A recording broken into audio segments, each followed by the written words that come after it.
thanks so much for joining me for another group of favorites. Today we're talking about one and done eyeshadows, very natural lip products, and bronzers.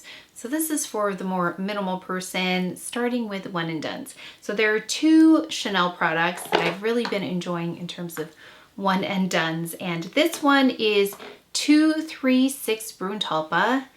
Again, 236 Brun Talpa.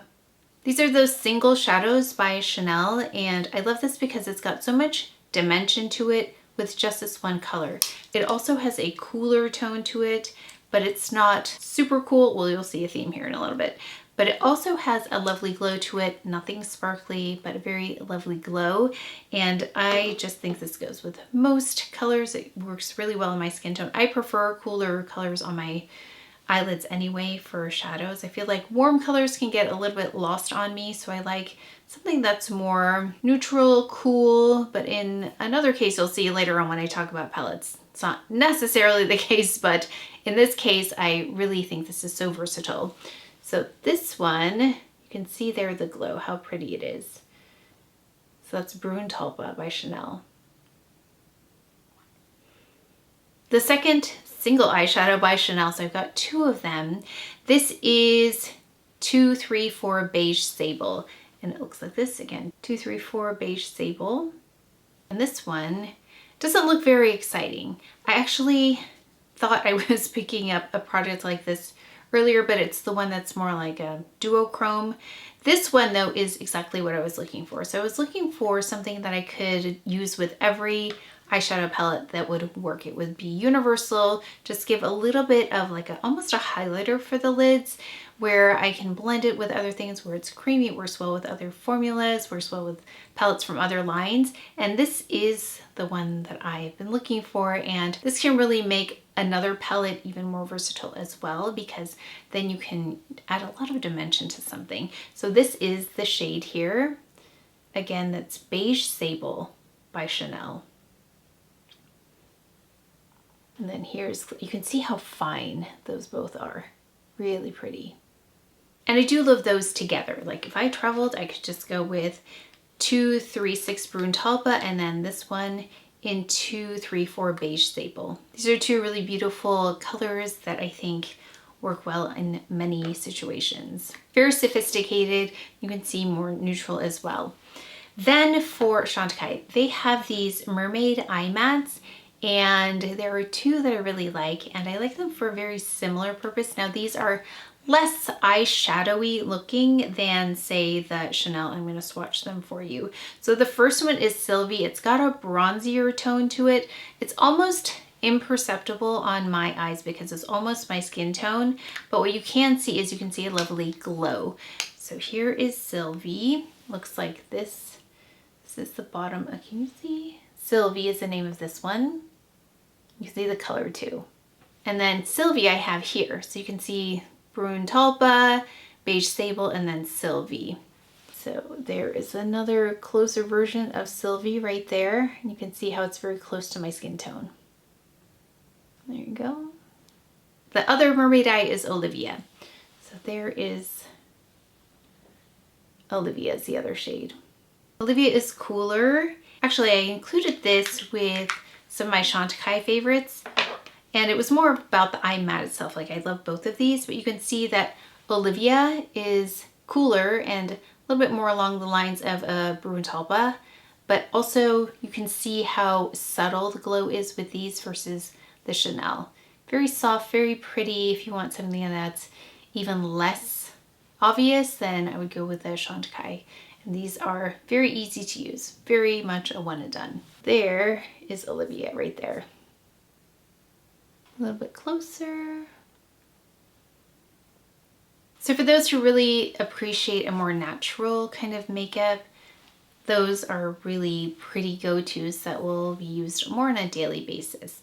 Then we have bronzers. So I feel like if there's someone minimal, maybe they just want to dust a little bit of bronzing powder on their face, maybe even skip blush, and then just add a little bit of color. So I'm going to talk about this one because I always talk about it.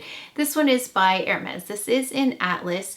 This one also seems to be sold out quite a bit amongst the other shades. This is the most unique bronzer that I've tried because it is a very golden color.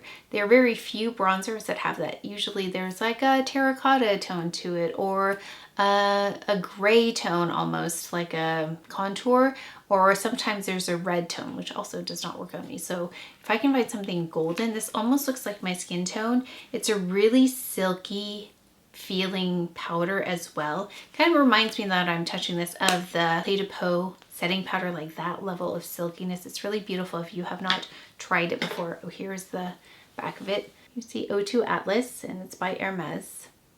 And when you see the swatch of this, you're going to think it looks like my hand. Actually, it's a little bit warmer than my hand, so hopefully that will illustrate the warmth of this. So if you're looking for a golden toned bronzer, I would definitely look at Atlas by Hermes. Did I try this new this year? I can't remember if this was new this year or new to me last year, but it's by Dior. Dior came out with these powder bronzers, and this one is in O2 Light, which you would think, can you see there? You would think O2 Light would not work for me. I looked at the undertones, and this one I thought was more similar to like an Atlas. Now, so this one is even a lighter tone than Atlas, but in the same family in terms of it not being so, actually it's the one I have on now. It's not so terracotta, it's not so red, and it's right here, this one. It almost looks like a setting powder. It's right there. So that one's a pretty one too if you want to go subtle. And then the last bronzer is also by Dior. So Dior did a really nice job with bronzers. This one is in O2 Tan, and this one is the warmest of all three. Actually, they call this one a contour, but I use it as a bronzer because the other colors that they offer actually are more of a contour tone. They're more gray toned, but this one you can see is not. It's like a lovely brown tone. And this one, it's Dior Forever Skin Contour. You see, and this is in shade O2 by Dior. And then you'll see the difference. Although this one does really blend beautifully into the skin. So if you want something seamless, that's not a powder product, this one's really pretty.